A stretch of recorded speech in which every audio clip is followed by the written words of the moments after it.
산동 동아쌤입니다. 학생이 옆에 이제 가르치는 학생이 예비고 1입니다. 그래서 문학공부법 들어봤는데 국어 공부가 이제 영어하고 수학은 애들 이제 어느 정도 감을 잡는데 국어 공부가 감이 잘 안 잡혀요. 수학은 뭐가 들려요?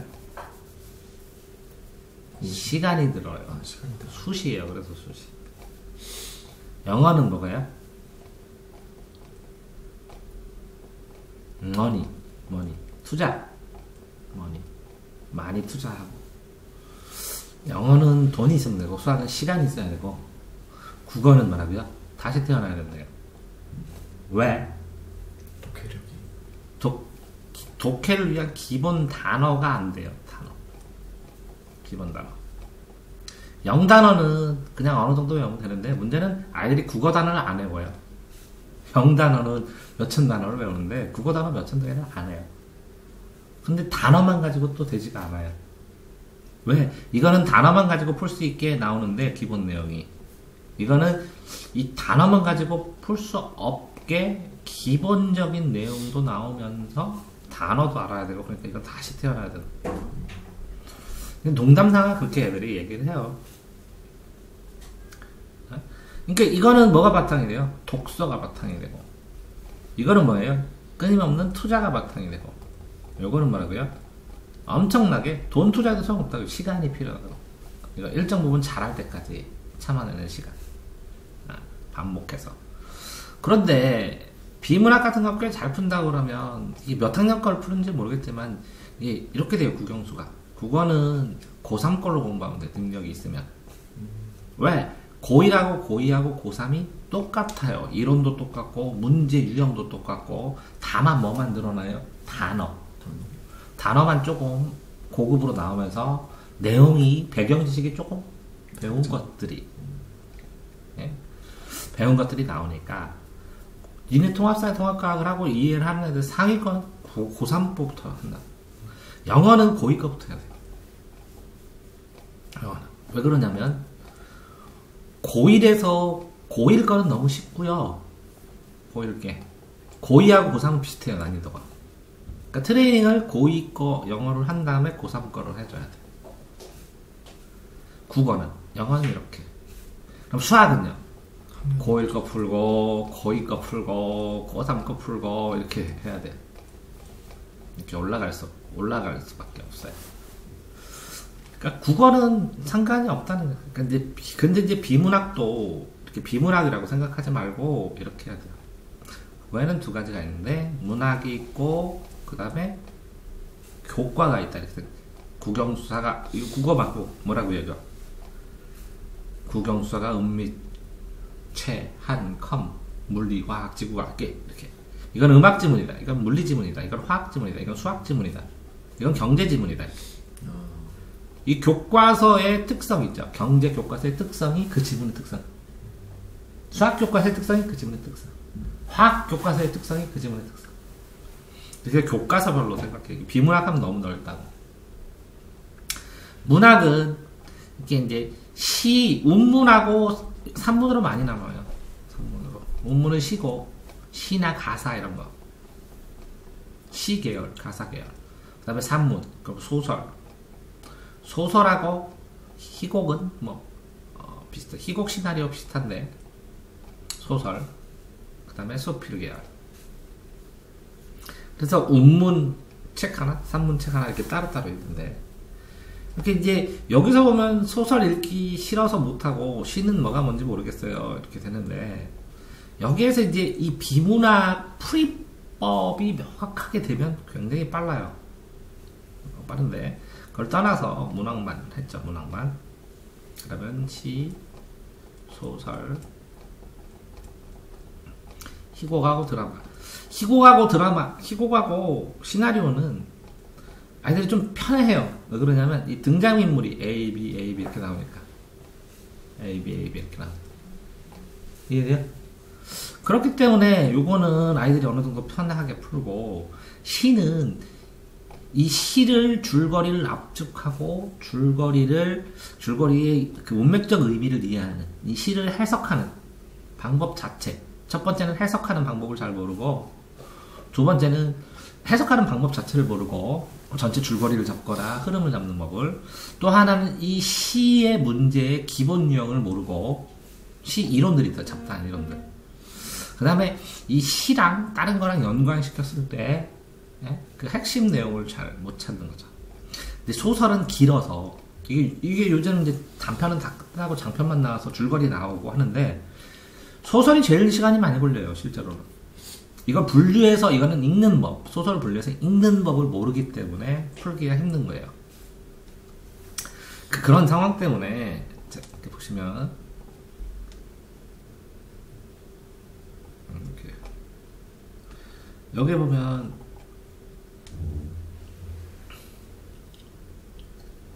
국어 이렇게 시험 풀이 영상용 해놨어요. 평가원호도 꼭 보셔야 되고, 두 분은 등급 정체 이유도 보셔야 되고, 국어 공부법 총정리 보셔야 되고, 영상으로. 그럼 문학 공부법 요거 보시면 어떤 식으로 문학 공부할 수 있는지 나와요. 그 다음에 비문학 풀이법 요거는 보셔야 돼요. 기본적으로 이렇게 25가지 이렇게 6가지 이렇게 풀이 방법들 쭈루루 이렇게 정리를 해놨어요. 그 다음에 이제 독해하는 방법 쭉 돼 있어요. 그다음에 국어 만점을 맞으려면, 그 다음에 요렇게 문제 푸는, 못 푸는, 다 빨리 못 푸니까 푸는 방법, 선택지 고르는 방법. 그 사람들이 그러더래요. 저한테 무슨 찍기를 가르치냐고. 니네들은 다 찍는 거예요. 엄밀하게 말하면. 어떻게 할 때 국어를 그럼 푼 거냐. 이 A 문제가 나오면 이 A 문제는 어떤 교육적 이론을 아이들한테 확인하기 위해서, 어떤 교육적 이론을 바탕으로 확인하기 위해서 선택지를 이렇게 만들었고, 이걸 만들 때 보통의 특징들이 뭔데, 문제를 만드는 특징이 문제를 보고 함정을 이렇게 만드는데, 이 문제를 만들었을 때 이 문제의 가치는 어떻다, 이렇게 파악되면서 풀 수 있으면 뭐라고요?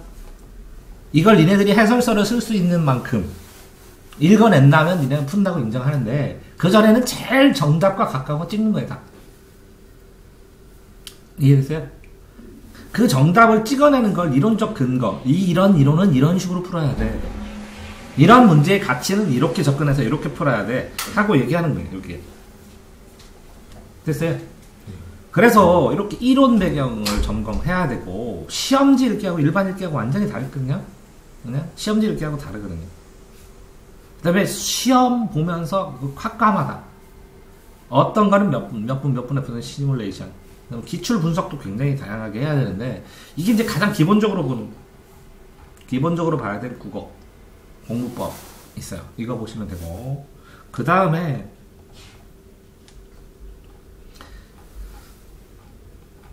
이렇게 시읽기 해가지고 됐어요. 이거 누르시면 내가 이걸 독해하는 과정을 보여드렸어요. 주르르 이렇게 딱 누르면 시가 나와요. 이게 해석하는 방법이. 이제 지식인 보고 사람들이 이제 독해해달라고 하는 거 해놓고 그랬는데, 이게 시 읽는 방법을 보게 되면 글을 잘라서 읽고 글의 문맥의 흐름을 연결시켜서 읽는 게 익숙해져요. 어떻게 보면 시 읽기가 읽기 중에서는 고급 독해예요. 이 시가 잘 모르겠어요. 무슨 말인지. 그래가지고 이제 이게 잘 이거 어렵다고, 이게 무슨 뜻이냐고, 이거 좀 설명해달라고 지식인에 올라온 것들만 쭈루루 이렇게 해설한 거거든요. 그러니까 요거 중에서 한 10대 개나 한 20개를 보면 대략적으로 시 어떤 식으로 해석하는구나 하고 잡을 수가 있을 거예요. 그렇게 된 다음에 그 다음에 시 독해를 해나가고, 그러면 이제 문학 공부법에 의해서 하시면 됩니다. 자, 그러면 지금 현재 하신 게 예비고 1 문학 공부법을 했는데, 시는 그렇게 시 독해 보시고 문학 공부법 보면 되고, 소설은 소설 관리에서 문제 나오는 게 소설에서 하면서가 주구문이에요. 주구문. 사람 죽으면 인사 2배로 해서 인사배. 그래서 주제는 사람 똑바로 살아라, 그러니까 별로 안 나오고, 구성 있고, 이게 배경, 주구문, 문체도 잘 안 나와요. 수필도 아니고 그러니까. 그러면 구성의 삶에서는 인물 관계도 많이 나오죠. 시서에서 인물, 사건, 특별한 사건들, 무슨 일이 있었냐 이렇게 나오죠. 그러면 배경 소재, 이거 뭐 소재나 배경이나 아니면 그거의 의미가 뭐냐 이런 거 나오죠. 상황. 그러니까 이거 세 문제예요, 세 문제. 소설의 문제는 이렇게 인물 문제, 사건 문제, 배경 문제. 그러면 인물에 대한 이론, 배경을 찾는 방법, 사건 갈등을 그 시간 순서나 뭐 이런 걸로 끊어보는 방법, 그 다음에 이 소설 기본 이론에 나온 시점이 뭐냐, 편집자적 논평이 뭐냐 하는 이런 거 관련된 거. 이렇게 네 문제예요, 딱. 그러니까 이 소설의 기본적인 이론이 탄탄하고 요거를 뽑아내는 방법으로 어떤 방법으로 그 지문을 읽어내느냐가 소설 읽기 자체를 못하는 거예요. 시도 읽기 자체를 못하는 거고. 이해됐어요? 그러니까 시를 읽는 방법, 시를 문제풀이로 읽는 방법, 시를 감상하는 게 아니라 시의 줄거리를 뽑아내고 시 상황에서 유컨측을 뽑아내면서 시의 상황을 이해하는, 유컨측 상황을 이해하는 방법. 이 소설을 읽으면서 인물별로 이렇게 박스를 치든지 이렇게 해가지고 분류를 해서 나중에 필요한, 요 인물에 필요한 것들을 보든지 이렇게 소설을 끊어서 읽는, 단락으로 끊어서 읽는, 비문학처럼 잘라서 읽는 방법을 배워야 뭐라고요? 수능은 풀 수가 있는데 내신은 상관없어요. 자, 수능은 지금 말한 것처럼 풀면 되는데 내신은 그렇게 하는 게 아니라 자습서 다 보고 평가문제집 다 본 다음에 여기서 배운 게 뭐라고요? 예를 들어서 어떤 작품 하나로 귀향을 배웠어. 그러면 이 귀향과 관련된 거 있잖아요. 네이버에서 찾든지 해서 이걸 50문제, 100문제를 다 풀어가지고 이걸 완전히 이 귀향으로 낼 수 있는 거의 모든 문제의 가중치를 다 보면 처음에 50문제는 좀 시간이 걸리는데 500문제는 순식간에 풀어요. 한계가 넘어가면. 왜? 더 이상 나올 게 없으니까 비슷비슷하니까 요거 함정됐구나. 요거 답. 종이 아깝다고. 그러니까 뭐라고요?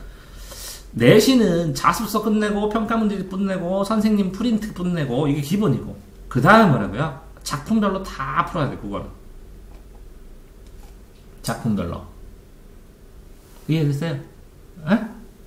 그 작품을 하면 또 이런 것도 있어요. 이렇게 작품별로 하다가 보면 많이 나오는데 자화상 이렇게 치면 쭈루룩 자화상이 한두 개가 아니에요. 자화상. 그러면 누구와 자화상, 누구와 자화상 이렇게 세 개의 자화상에 대한 비교 연구. 귀향이라는 제목의 시가 몇 개. 소설도 있고 시도 있잖아요. 귀향이란 시와 소설의 연구. 비교해가면서. 이해됐어요? 응? 그러니까 어떤 거를 풀었어요. 이게 사슴이라는 시라면 시에 나오는 사슴의 성격, 시에 뭐 고등학교 18점 교과서에 나오는 사슴에 대한 정리표 이런 거 만들면 돼요. 사슴의 특성 해서 정리해놓고 그래서 사슴을 어떤 식으로 문학에서 묘사했구나 이렇게. 이해돼? 그런 것처럼 내신은 실제적으로 뭐 학교 기출 푼다고 그러는데 바뀌어요. 똑같지 않나요? 의미가 없어요. 어떻게 보면 선생님 바뀌고 출판사. 근데 같은 출판사에서 여러 출판사 보면 이렇게 출판사 인터넷에 떠도는 자료들이 뭐가 있냐 문학에 대한. 자, 하나는 그 출판사에서 제공한 문제. 이해돼요? 자, 두 번째는 자, 그걸 가지고 학교 시험이나 이런 걸로 봐서 봤던 흔적들, 다른 학교에서. 또 하나는 학원 선생님들이 나 이렇게 수업한다고 올리는 거. 이해되세요? 여러 학원 선생님들이.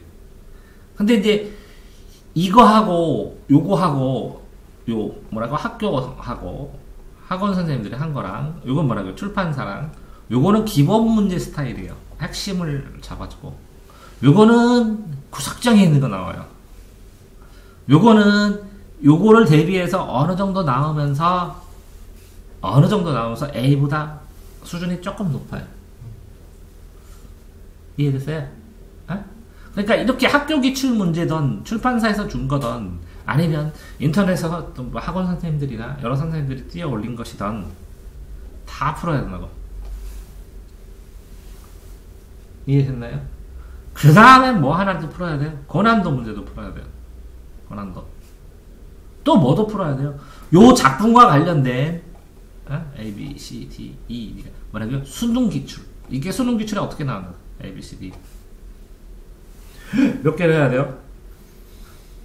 니네가 풀어야 되는 기본적으로 자습서, 평가 문제집, 뭐 참고서 빼고 자습서 학교 출판사, 평가 문제집 학교 출판사, 참고서 여러 출판사 것이 합쳐진 내용. 이 참고서가 뭐 한 내용으로 일관되게 써있는 기본서라고 그러지만, 자, 요거 말고 뭐 풀어야 돼요? 출판사에서 제공하는 거, 기출 문제, 그건 뭐예요? 학원 선생님들이 만든 거, 또 이건 뭐예요? 고난도, 이거는 뭐라고요? 수능 기출, 이거는 학원 선생님이 만든 거, 이거는 학교 기출 문제, 이거는 뭐랄까요? 출판사에서 제공하는, 출판사 홈페이지나 이런 데서 출판한 거 떠 있어요. 책 뒤에 CD에 문제가 떠 있는 거를 인터넷에 올리면 사람들이 그걸 출력해서 또 공부한다고. 됐어요? 요만큼을 해주면 내신은 다 풀겠죠. 됐어요? 그러면 수능은 더 간단해요. 문제풀이 방법 아까 뭐라고 하는 거 딱 보고 수능 기출부터 하는 거예요. 수능 기출을 다 봐서 이런 유형을 이런 식으로 푸는구나 접근한 다음에 요 기술, 문제 푸는 기술로 요거에 나오는 걸 처리할 수 있으면 돼요. 그럼 그 배경 지식은 그럼 못 해줘요. 국어에서. 다시 태어나요. 왜? 고등학교 때까지 책 읽었어야 돼요. 그러면 고등학교에서 책 읽어. 그렇게 책 읽을 시간이 없어요. 불가능하다고. 자, 여기까지. 질문 답변 됐어요? 매산비 풀고 뭐 풀고 뭐든 푸는 게 문제가 아니라 어떤 애가 20권을 책을 풀었어. 20권. 근데 점수가 안 나온다고. 이게 이 틀린 거를 어떤 식으로 피드백해서 내가 이거를 봤는데 이렇게 틀렸어. 해설 보니까 알든 모르든 이렇게 됐어. 그럼 이걸 어떤 식으로 공부할까? 이걸 잡아야 되는데 요게 안 돼. 학생들은 현실적으로. 이게 되면 무지개 틀리겠어. 맞지? 그러니까 국어를 풀기만 하고 이 틀린 문제를 피드백을 안 했을 때는 안 늘어. 다른 과목보다 더 많이 안 늘어. 수학은 틀린 걸 하면 비슷하게 나오는데 국어는 그 틀린 거를 자기가 피드백해서 뭔가 고쳐내지 않으면 그러면 어떤 식으로 발전시켜야 될지 자체를 몰라. 그래서 이게 이 틀린 걸 어떤 식으로 피드백해야 되는지를 학생들이 못 잡아. 그러니까 국어 공부 어떻게 해요? 이렇게 맨날 물어보는 거야. 자, 국어 책이 없어서? 아니잖아. 이렇게 다 있잖아. 뭐가 없는 거예요? 이 피드백을 어떤 식으로 하는지가 안 잡히는 거예요. 그거를 뭐라고요? 이 피드백 해주는 걸 그래서 유튜브에다가 녹화해서 많이 올리는데 본인밖에 몰라. 본인이 틀리면 본인이 그게 필요한지를. 그랬구나. 이렇게 들어보면 근데 옆에서 지켜보면 뭐 저런 식으로 저걸 왜 몰라 그래. 개인차가 심하다는 거. 자, 여기까지 하겠습니다.